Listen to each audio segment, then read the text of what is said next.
Assalamualaikum warahmatullahi wabarakatuh. Saya Aurel Gezia Irdi, dan pada kesempatan kali ini, saya akan mempresentasikan materi Kerajaan Maritim Islam di Nusantara.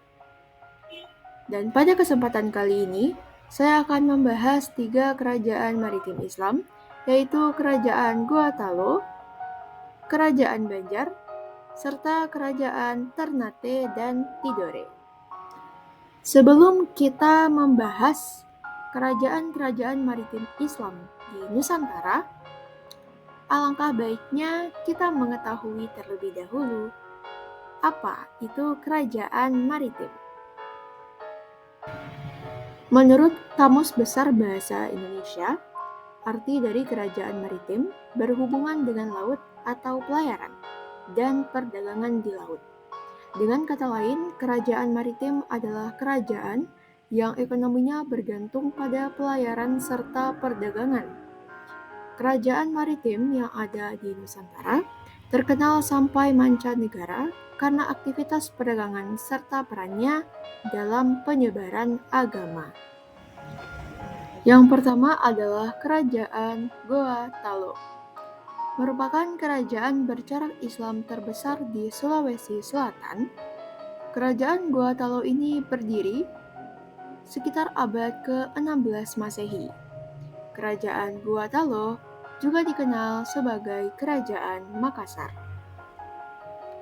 Kerajaan Goa Talo bersifat maritim dengan 2 kegiatan utama, yaitu pelayaran dan perdagangan. Seiring berkembangnya Goa Talo menjadi pusat perdagangan di kawasan timur Nusantara, para saudagar muslim mulai berniaga ke wilayah ini. Dan pada akhir abad ke-16, kerajaan Goa Talo memasuki masa Islam dan berubah menjadi kesultanan. Agama Islam mulai masuk di Sulawesi Selatan karena dakwah Datuk Ri Bandang dan Datuk Sulaiman dari Minangkabau. Penguasa Goa Talo pertama yang memeluk Islam adalah I Mangarangi Daeng Manrapbia tahun 1593 sampai dengan 1639 Masehi dengan gelar Sultan Alauddin I. Pada masa pemerintahan Sultan Alauddin berusaha mengislamkan berbagai kerajaan di Sulawesi Selatan.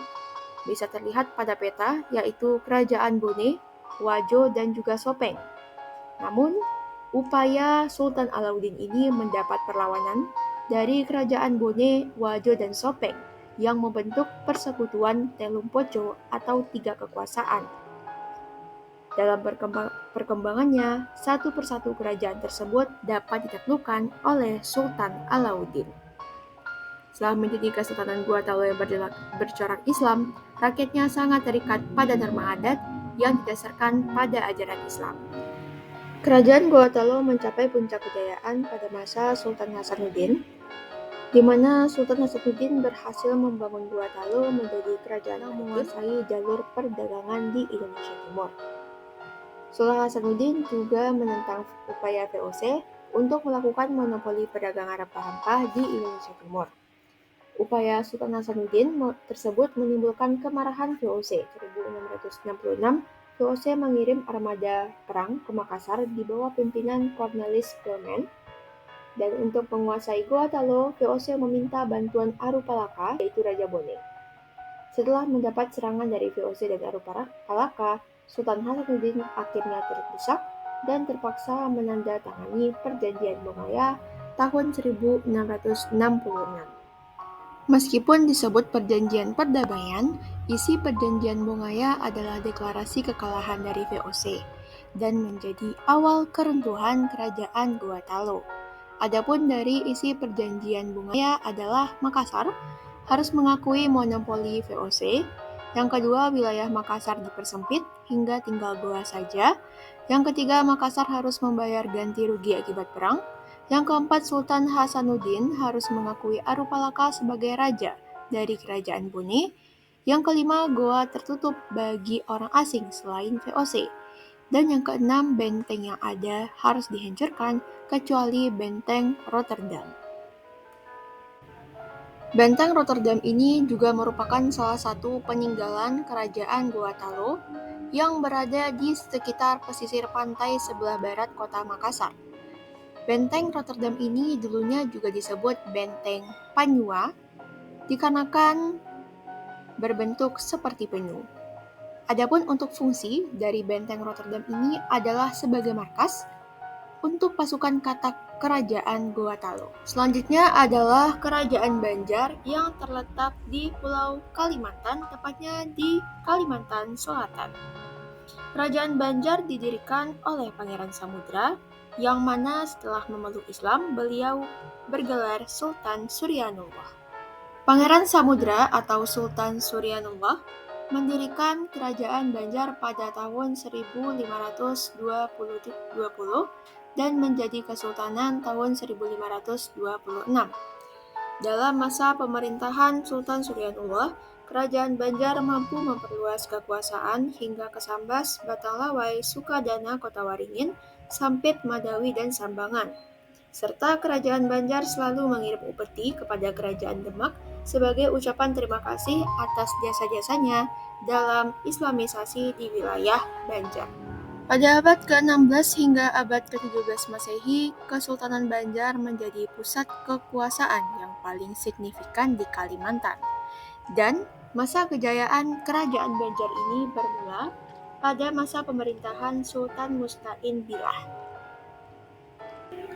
Selama masa kejayaannya, Kerajaan Banjar menjadi pusat perdagangan yang ramai, dengan pelabuhan-pelabuhan di sepanjang sungai-sungai Banjar.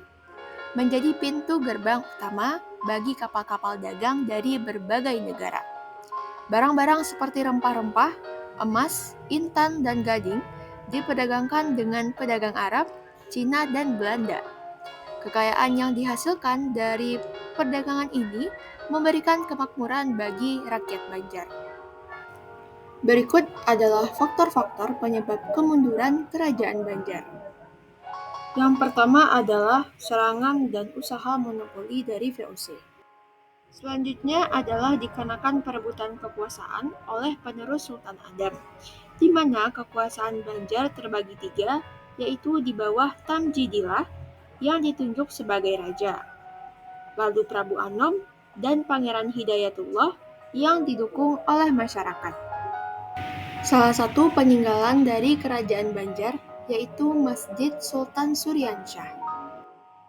Masjid Sultan Suryansyah ini berlokasi di kawasan Banjar Lama yang merupakan situs ibu kota Kesultanan Banjar yang pertama. Masjid ini juga merupakan satu dari 3 masjid tertua di Kalimantan Selatan yang didirikan tahun 1526 hingga 1550 oleh Sultan Suryansyah sendiri. Kerajaan maritim Islam selanjutnya yaitu Kerajaan Ternate dan Tidore yang terletak di Kepulauan Halmahera, Maluku. Berdirinya Kerajaan Ternate dan Tidore yaitu kisaran abad ke-13. Dua kerajaan ini diketahui hidup dengan penuh kemakmuran karena memiliki rempah-rempah yang berharga. Pasalnya, dahulu negara-negara Eropa sangat membutuhkan rempah-rempah dan membelinya dengan harga tinggi. Pada abad ke-15, kerajaan ini semakin berkembang karena perdagangannya yang kuat. Tak hanya dari bangsa Eropa, pedagang dari Jawa, Melayu, Arab, dan Cina juga datang untuk membeli rempah-rempah di dua kerajaan ini. Pun sebaliknya, para pedagang yang datang membawa beras, tenunan, perak, gading, dan barang-barang lain. Hubungan kerajaan semakin akrab sehingga memudahkan proses penyebaran agama Islam ke Kesultanan Ternate dan Tidore. Selanjutnya adalah masa kejayaan Kerajaan Ternate dan Tidore. Perdagangan merupakan sektor utama bagi Kerajaan Ternate dan Tidore, khususnya perdagangan rempah-rempah. Di antara rempah-rempah yang diekspor, cengkih dan pala menjadi salah satu komoditas yang diunggulkan. Oleh karena itu, banyak para pedagang Eropa yang berlomba-lomba untuk menjalin hubungan dagang dengan Kerajaan Ternate dan Tidore. Kehidupan sosial pada masa pemerintahan Sultan Zainal Abidin, yaitu dengan Islamisasi di Maluku yang mengalami perkembangan pesat, di mana Sultan Zainal Abidin menjadikan Islam sebagai agama resmi kerajaan dan memberlakukan syariat Islam dan membentuk lembaga kerajaan sesuai hukum Islam dengan melibatkan para ulama dalam pemerintahan. Kemunduran Kerajaan Ternate dan Tidore. Kemunduran Kerajaan Ternate dan Kerajaan Tidore terjadi karena adanya adu domba yang dilakukan oleh bangsa asing, yaitu Portugis dan Spanyol, yang bertujuan untuk memonopoli daerah penghasil rempah-rempah tersebut. Setelah Sultan Ternate dan Sultan Tidore sadar bahwa mereka telah diadu domba oleh Portugis dan Spanyol, mereka kemudian bersatu dan berhasil mengusir Portugis dan Spanyol keluar Kepulauan Maluku.